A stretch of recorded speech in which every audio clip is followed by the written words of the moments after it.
Olá, esse é o programa em formato podcast da revista Fundações e Obras Geotécnicas.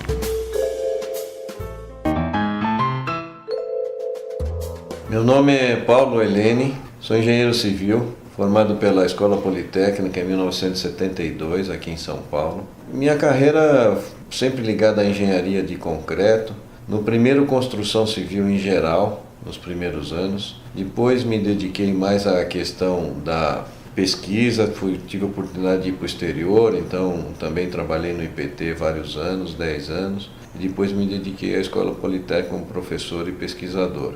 Então nesses anos todos, durante mais de 30 anos, eu tenho uma razoável experiência com o ensino de engenharia, porque me dediquei durante esse período a ele, e também às questões profissionais, porque nunca deixei de ser consultor e estar ligado diretamente ao setor produtivo. A questão que me coloca como tema é relativo ao ensino da engenharia. Então vamos dar uma contextualizada assim rápida. Os europeus se reuniram numa convenção que se chamou Convenção de Bolonha para estabelecer uma maneira de fixar os currículos e ensinar engenharia na Europa, nas instituições de ensino, de graduação, que fosse similar e concorrente à dos americanos. Então, como funciona nos Estados Unidos? Funciona que os cursos de engenharia têm 4 anos e não 5. Ao final de 4 anos, o engenheiro tem o seu diploma de engenheiro,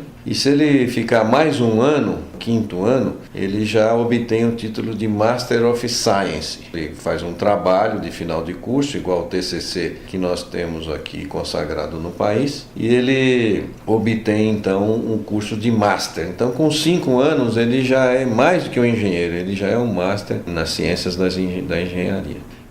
No caso da Europa, eles também fizeram algo similar, procuraram que fosse equivalente, e até foram mais ousados, fazendo o curso de engenharia básica em 3 anos, onde aí já algumas especialidades o engenheiro estaria formado, e aí no 4º e 5º ano se obteria o título de Master também, de mestre em ciências.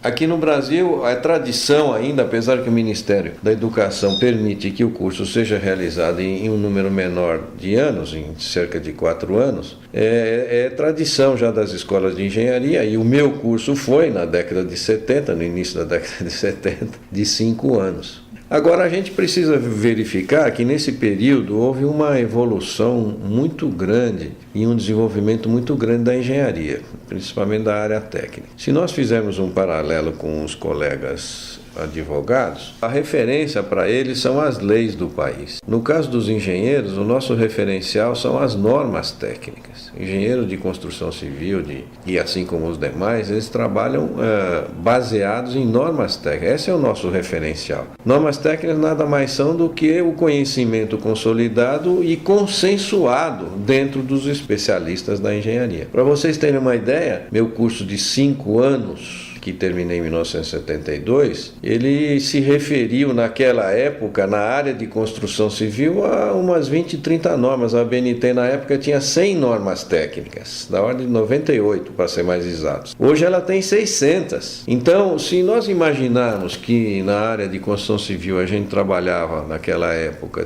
tinha que ter conhecimento de 20, 30 normas, hoje um engenheiro teria que ter conhecimento na área de engenharia civil da ordem de 60, 80, 6, 7, 8, 10 vezes mais do que aquela que era necessária naquela época.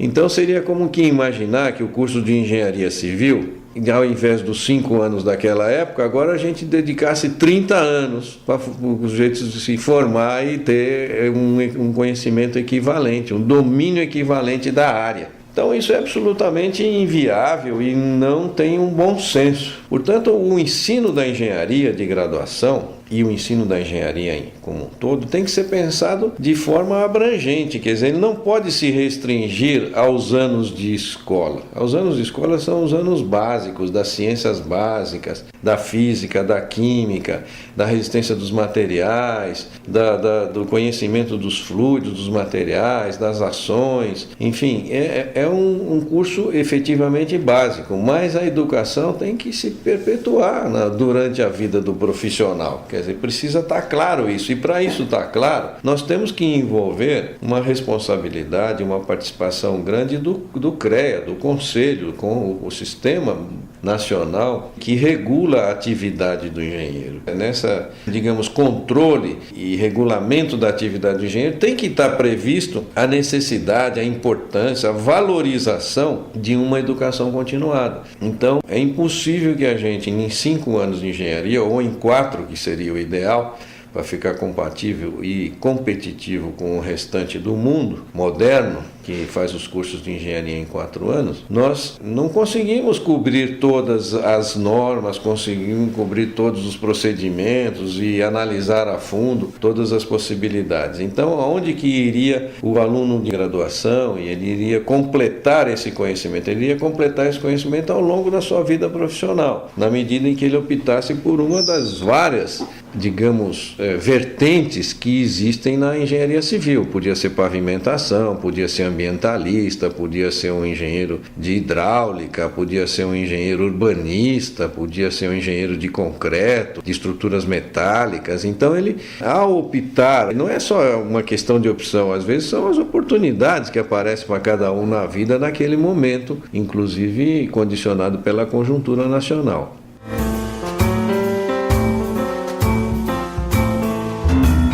Em função das oportunidades e da opção que ele foi por uma das possibilidades, das vertentes do conhecimento e da atividade profissional em engenharia, você teria necessidade e teria que ser valorizado, estimulado para continuar investindo no seu conhecimento. Então, essa visão, vamos dizer assim, de que a escola de engenharia tem que mudar, ou que ela não é suficiente hoje em dia para os nossos conhecimentos, ela é verdadeira, porque não dá para nós imaginarmos que o conhecimento hoje em dia seja exclusivo dos bancos de engenharia. Então, por quê? Porque antigamente as aulas eram expositivas, havia muita dificuldade de acesso à bibliografia, havia muita dificuldade de acesso a conhecimento, o desenvolvimento tecnológico das empresas era, comparado aos dias de hoje, muito inferior. Então, hoje o conhecimento se desenvolve também nos centros industriais, quer dizer, se desenvolve também não só dentro das universidades, mas em vários locais fora da universidade. E isso tem que ser, vamos dizer, estimulado. É muito importante essas iniciativas de TCC, as iniciativas de estágio nas empresas para a formação profissional, mas elas, vamos dizer assim, praticamente sempre existiram e não vão deixar de existir. E é aí que a gente tem que continuar valorizando os bancos escolares, valorizando a questão da universidade, porque é a formação da estrutura do pensamento. Quer dizer, cabe à universidade dar a estrutura do pensamento. Então, quem é que nós poderíamos chamar de deficiência hoje em dia? Deficiência são aquelas faculdades de engenharia que não fornecem a capacidade crítica, digamos, do aluno de entender como é que ele resolve problemas. O engenheiro civil ele tem a formação para resolver problemas a favor da qualidade de vida da sociedade. Então, se ele não aprendeu como que ele faz esse raciocínio, e isso a gente precisa envolver até conhecimento filosófico. Então, por exemplo, o René Descartes ter uma análise cartesiana faz parte da formação de um engenheiro. Então, não dá para nós imaginarmos que isso que além desse conceito, eu também queira que ele saia da universidade pronto para exercer uma liderança numa grande ou numa pequena obra, porque não há possibilidade de que nós, nesse tempo, nesses 4 anos, 5 anos, seja capaz de formar aquele engenheiro nos detalhes técnicos, nos procedimentos adequados de projeto, de execução. A gente tem que dar para ele o conceito. E isso implica que um engenheiro no entender de alguns, do qual eu faço parte, não pode recém-formado ter a mesma atribuição técnica plena que tem um engenheiro de 5, 10 anos e que se exerceu a profissão e que está na profissão. Então é assim que pensam também países desenvolvidos como os Estados Unidos, a Inglaterra, Singapura e alguns na Europa, onde o engenheiro recém-formado não tem a habilitação integral da profissão. Ele tem que demonstrar isso ao longo de sua vida através do seu currículo, de cursos que ele realize, de congressos que ele realize, de projetos que ele participe, enfim, dessa maneira ele vai construindo o currículo dele profissional e o conhecimento dele, de maneira que a partir de um determinado tempo, 4, 5, 10 anos, ele vai conseguir obter então, e às vezes até passando por algumas provas de conhecimento, não só de currículo, ele vai acabar tendo sua habilitação integral.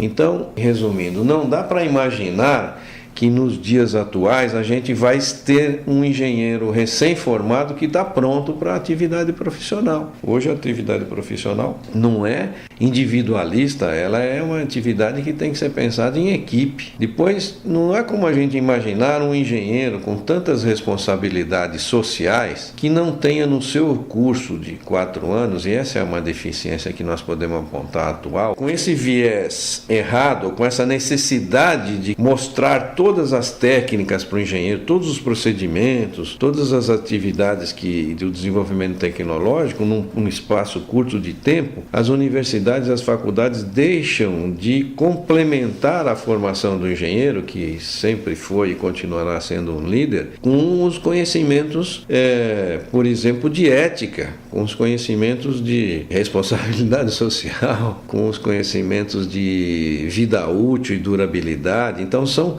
alguns conhecimentos de qualidade, todos esses conhecimentos novos que vieram, que não valem só para a engenharia civil, valem em geral para a atividade industrial, né, que veio a ISO 9000, a BNT 9000, a 14000, que é de responsabilidade social. Eles são necessários e eu diria assim que os conhecimentos também legais da atividade profissional são pontos carentes nas universidades.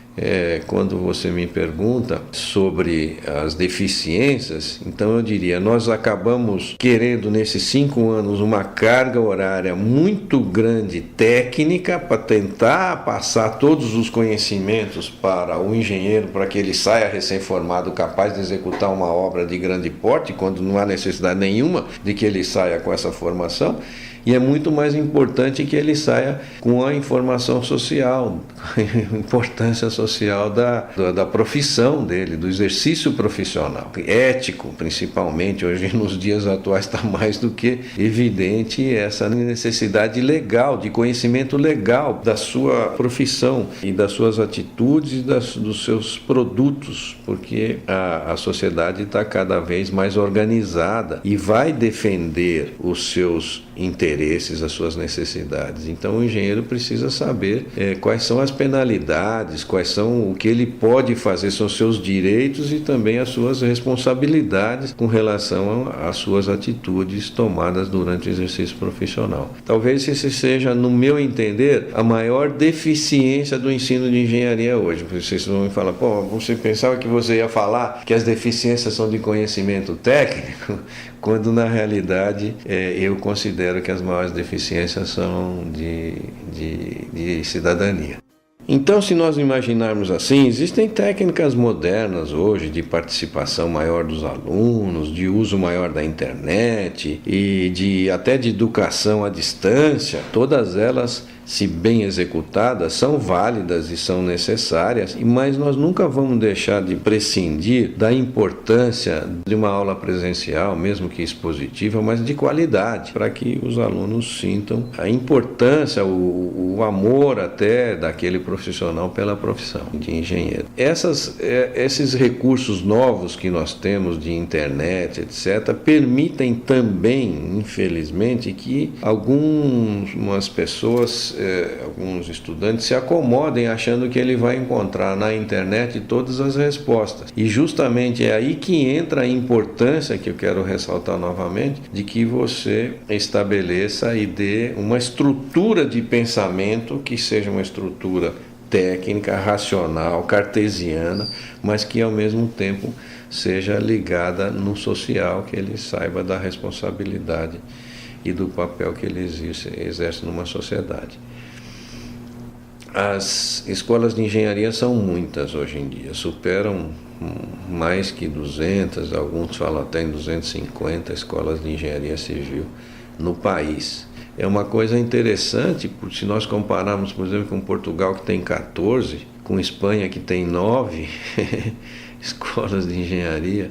Aqui no Brasil, isso vale comentar, a escola de engenharia civil envolve o edifício e as obras de arte, que seriam aquelas obras especiais, pontes, portos, barragens, rodovias, né? Então o engenheiro civil aqui no Brasil ele é formado tanto para fazer edifícios quanto para fazer obras que a gente chamaria de obras de arte, né? Obras de grande porte. No exterior, nesses países que eu citei, existe uma divisão, quer dizer, o engenheiro de edificações ele é mais um engenheiro arquiteto também, ele tem uma formação de arquitetura e aí naturalmente uma formação melhor, né, mais ampla do ponto de vista social, do ponto de vista do comportamento humano, do que a formação só do engenheiro. Não sei se a gente precisa, a médio e longo prazo no país, fazer essa distinção entre as escolas de engenharia mais voltadas à edificação, que teriam que ter necessariamente um conhecimento maior de ergonomia, coisa que nem se comenta numa escola de engenharia, por exemplo, e separado das obras de arte, que também tem outros aspectos a serem considerados, porque envolvem por exemplo, portos, envolve outros conhecimentos. Talvez isso num futuro seja necessário separar, mas o importante da mensagem, eu quero aqui concluir, é que não é possível, num curso de 5 anos, nós colocarmos todos os procedimentos a fundo e que o engenheiro saia pronto ao final dos 5 anos. Hoje em dia o conhecimento é muito vasto e a gente tem que pensar que essa etapa inicial é de formação básica do pensamento e da cidadania. E depois, numa segunda etapa, durante o exercício profissional, ele deve ser estimulado e valorizado naquilo que ele conseguir estudar mais, nas experiências que ele vai acumulando no seu currículo.